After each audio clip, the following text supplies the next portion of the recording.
di sini adalah tidur dalam pengertian kita memiliki sikap yang apatis. Artinya kita lebih senang ada dalam dunia mimpi, lebih senang ada dalam dunia yang sebenarnya kita tidak mau terlibat banyak dengan kesulitan orang lain. Bukan tidur dalam pengertian yang sebenarnya, tetapi kita tidur dalam pengertian kita tidak ambil pusing.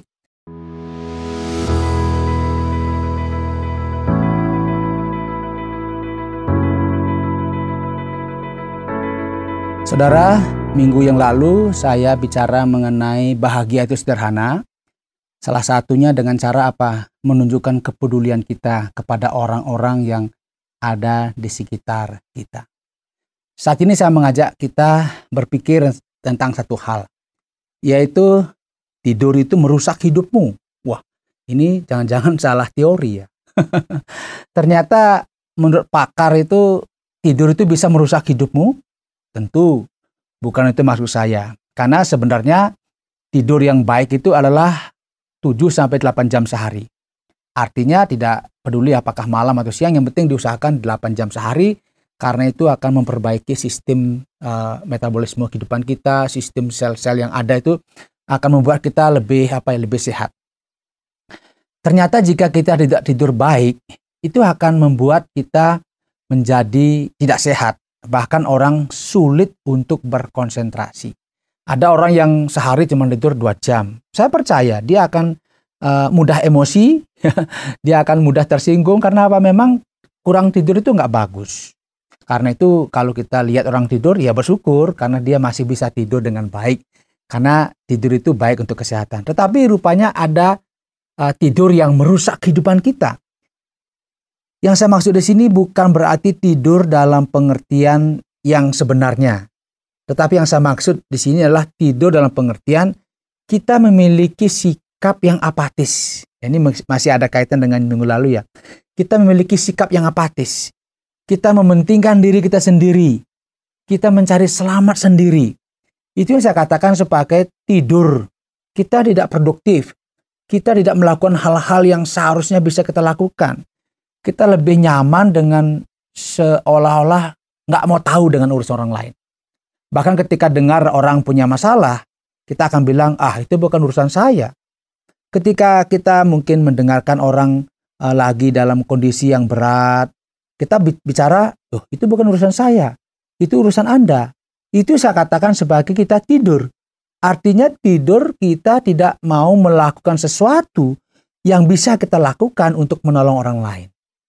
Itu saya katakan sebagai tidur merusak kehidupanmu.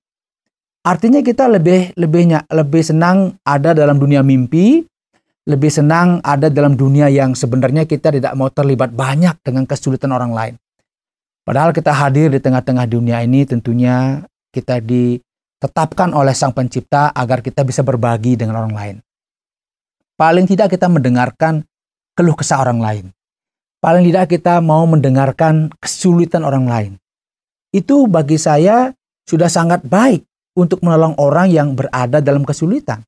Tetapi kita melihat bahwa masa sekarang orang lebih memilih menjadi tidak peduli, apatis, mementingkan diri sendiri, dan mencari selamat diri sendiri. Yang penting saya dan keluarga tidak ada masalah, cukup.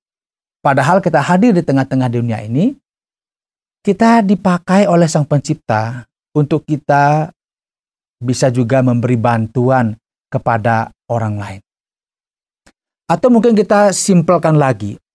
Ketika kita tidak peduli, mungkin tadi saya katakan dengan orang lain. Bahkan kita kadang-kadang tidak peduli dengan diri kita sendiri. Kita nggak peduli dengan apa yang kita makan. Kalau saya mau makan A, saya makan saja. Padahal belum tentu itu baik untuk kesehatan saya. Itu saya katakan sebagai kita nggak peduli dengan diri kita sendiri. Bahkan kita nggak peduli dengan hal-hal yang bisa merusak kehidupan kita. Itu saya katakan sebagai tidur merusak hidupmu. Bukan tidur dalam pengertian yang sebenarnya, tetapi kita tidur dalam pengertian kita tidak ambil pusing dengan keadaan diri kita, ya, dengan kesehatan kita, dengan pola makan kita, dengan pola tidur kita, dengan pola bicara kita, dengan pola pergaul kita. Kita nggak peduli, kita merasa menjadi orang yang bebas, mau buat apa saja silakan. Ini saya katakan sebagai sikap yang apatis. Bukan saja kepada orang lain, ya, tetapi juga kepada diri sendiri. Oleh sebab itu saya katakan tidur dalam pengertian ini itu akan merusak kehidupan kita. Ya. Saat Anda hanya merasa nyaman bahwa semuanya tidak ada masalah. Semuanya sepertinya aman-aman saja. Sebenarnya itu menjadi indikasi kita sedang ada dalam sebuah persoalan. Karena kita merasa tidak ada masalah. Padahal suatu saat tanpa kita sadari tiba-tiba kita kena masalah. Karena apa? Kita nggak peduli. Termasuk dengan diri sendiri. Apalagi peduli dengan orang lain. Itu saya katakan sebagai tidur yang merusak diri sendiri. Oleh sebab itu, saya mengajak kita, mari kita bangun, ya. Kita bangun dan jangan mudah terlena dengan merasa sudah semuanya aman, semuanya tidak ada masalah, jangan merasa aman. Mari kita bangun dan mulailah peduli, ya. Peduli dengan diri kita sendiri, dengan keluarga kita, dengan orang-orang di sekitar kita, peduli dengan bangsa kita juga. Jangan menjadi orang yang apa ya? Yang penting kan saya tidak melakukan kesalahan kepada orang lain. Bukan di situ. Tetapi apa yang kita bisa lakukan bagi orang-orang di sekitar kita termasuk bagi diri kita sendiri. Jangan tertidur. Karena tidur yang saya maksud di sini itu akan merusak kehidupan kita ketika kita tidak peduli dengan orang-orang di sekitar kita. Atau tidak peduli dengan diri kita sendiri. Nasihatnya adalah tetaplah jaga pola tidur yang baik. 7-8 jam sehari. Dan tetaplah peduli dengan kehidupanmu dan juga kehidupan orang lain. Dengan demikian, maka tidur yang demikian itu tidak akan merusak hidupmu. Tetapi kalau Anda memilih jalan untuk tidak peduli dengan diri sendiri, tidak peduli dengan lingkungan termasuk di tempat Anda bekerja juga, maka itu akan merusak kehidupanmu. Jadilah pribadi yang bijaksana, jadilah pribadi yang senantiasa memiliki kepekaan terhadap diri sendiri dan juga untuk orang lain. Kiranya ini memberi inspirasi bagi kita.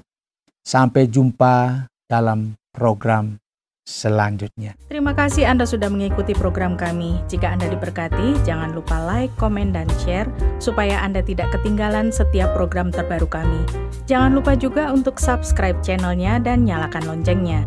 Jika Anda ingin mendukung pelayanan kami, bisa melalui rekening kami berikut ini atau menghubungi kami di sini.